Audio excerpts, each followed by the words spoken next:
계속해서 모터스포츠의 공기역학에 대해서 공부하고 있습니다. 그렇다면 한번 기초적인 질문을 해보겠습니다. 레이스카에서 가장 먼저 공기를 만나는 곳은 어디인가요? 당연히 가장 앞에 위치한 부분, 박스카는 프론트 범퍼, 오픈힐은 프론트 윙의 노즈일 것입니다. 다른 말로 하자면 이 뒤로 설치된 공기역학적 구조물들이 얼마나 많은 역할을 할지는 프론트 범퍼 혹은 노즈가 배분해주는 기류에 달린 것입니다. 그렇기 때문에 이 앞부분이 닫힐수록 차량 위로 지나가는 공기의 양이 늘어나 리어윙이 할 수 있는 일이 많아지고, 앞부분이 열릴수록 차량 아래로 지나가는 공기의 양이 늘어나 디퓨저가 할 수 있는 일이 많아집니다. 그리고 이 또한 윙이기 때문에 바닥과 에어포일 형상을 통해 다운포스를 만드는 건 기본이고, 바닥과 맞닿은 부분이 있다면 이 좁은 부분에서도 그라운드 이펙트를 통해 추가적으로 다운포스를 만들어야 하고, 브레이크 덕트로 적당량의 공기를 보내주어야 하고, 특히나 오픈힐 차량의 경우 구조적 특성상 불규칙적인 소용돌이를 만들어내는 타이어가 직접적으로 주행풍을 맞지 않게 하여 계산이 어려운 난류의 양을 최대한 줄이는 역할까지도 수행해야 합니다. 또한 앞의 역할들을 해내면서도 정말 충돌 사고 시 가장 먼저 충돌하는 부분이기 때문에 충분히 충격을 흡수해내는 소재와 설계가 기초적으로 되어 있어야 합니다. 제가 진짜 중요한 역할들만 말했는데 이 정도만 해도 CFD나 윈드터널을 통해 설계하기가 너무 복잡해 보입니다. 그런데 그 두 개가 없었던 시절은 오죽했을까요? 그렇기 때문에 포뮬러1 차량의 프론트윙은 현대에 와서도 작은 규정을 변화해도 쉽게 모양이 바뀌었습니다. 그렇다면 그 프론트윙의 역할과 원리를 F1에서 역사와 함께 알아봅시다. 일단 F1이 프론트 엔진 구조였던 50년대는 제외하고 미드십 시대부터 보겠습니다. 미드십 초창기인 60년대는 레이스카에서 안전을 우선적으로 배제했고, 공기역학에 신경 쓸 돈으로 엔진 출력을 더 높이는 게 중요했습니다. 그래서 노즈의 형상 또는 프론트 엔진 시대와 일실감이 들지 않도록 이쁘장하게 만들고 놨습니다. 오늘날에 비유하자면 전기차 범퍼의 그릴 모양을 내는 것과 비슷한 셈이죠. 아무튼 모두가 알다시피 시대가 흐름에 따라 엔진 기술이 어느 정도 수준을 넘자 공기역학은 점차 중요해져 일단 노즈에서 발생하는 공기 저항을 줄이기 위해 쓸모없는 노즈의 크기를 줄여나가는 원시적인 방식으로 진화됩니다. 그러던 1968년, 아직까지도 우리에게 미친 경량화로 잘 알려진 로터스의 콜린 체프먼이 이번엔 지나친 경량화로 프론트 그립이 확보되지 않아 심각한 언더스티어로 골머리를 썩고 있었습니다. 그러던 중 갑자기 좋은 아이디어가 떠올랐어요. 리어에만 도입되기 시작하던 윙을 프론트에도 가져오는 것이죠. 다만 당시의 발상으로는 지금과 같은 팬시한 프론트 윙을 만들긴 어려웠고, 대신 작은 윙렛을 로터스 4구B에 달아서 1968년 모나코 그랑프리에 출전시켰습니다. 이는 F1 역사에서 프론트 윙이 탄생한 첫 순간이고, 에어포일의 양력을 이용해서 다운포스를 생성했습니다.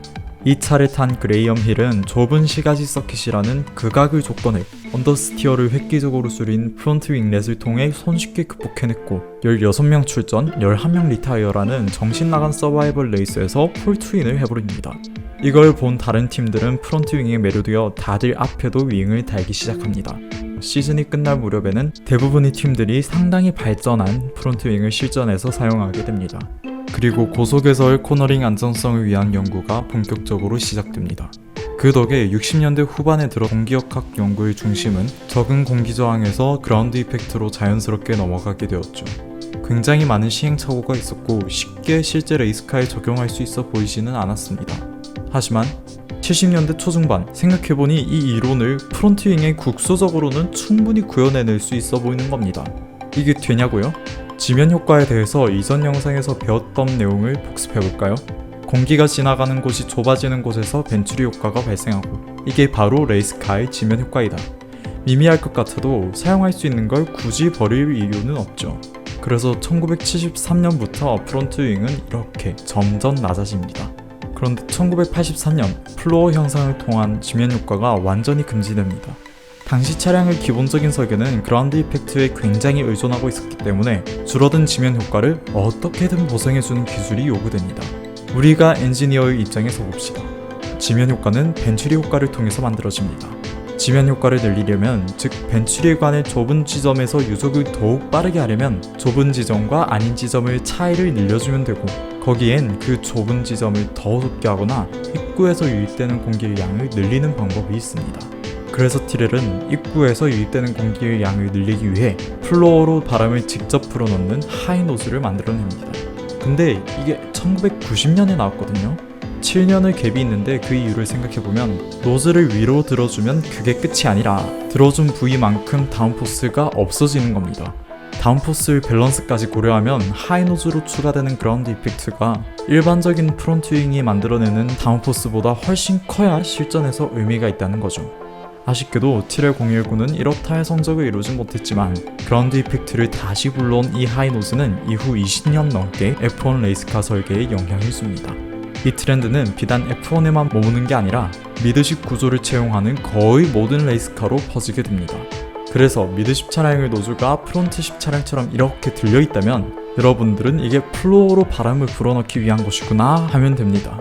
사실 전부 그런 건 아니긴 한데 보통 그렇다고 생각하면 편합니다. 그리고 1990년대 후반부터 더욱 진보된 CFD와 윈드 터널을 통한 본격적인 공기역학 연구가 진행되었고 하이노즈 기조를 유지하면서 오프닝에서 언급한 온갖 기능들을 첨가한 프론트윙의 시대가 시작됩니다. 아무튼 복잡한 에어로 파츠가 금지된 2009년부터는 이렇게 대놓고 하이노즈인 시대가 시작됩니다. 저는 솔직히 이거 엄청 멋지다고 생각해요. 고래상어 입같이 생기지 않았어요?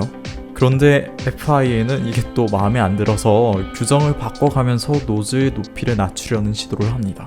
마침내 2014년 그들은 하이노즈의 종말을 선언하는 규정을 내놓습니다. 그래서 FIA는 2014 시즌 시작만을 고대하고 있었는데 나온 것들이 진짜로 똑같이 생긴 노즐가 탄생합니다. 다음 영상에서는 F1 노즈콘의 순환사에 대해서 알아봅시다.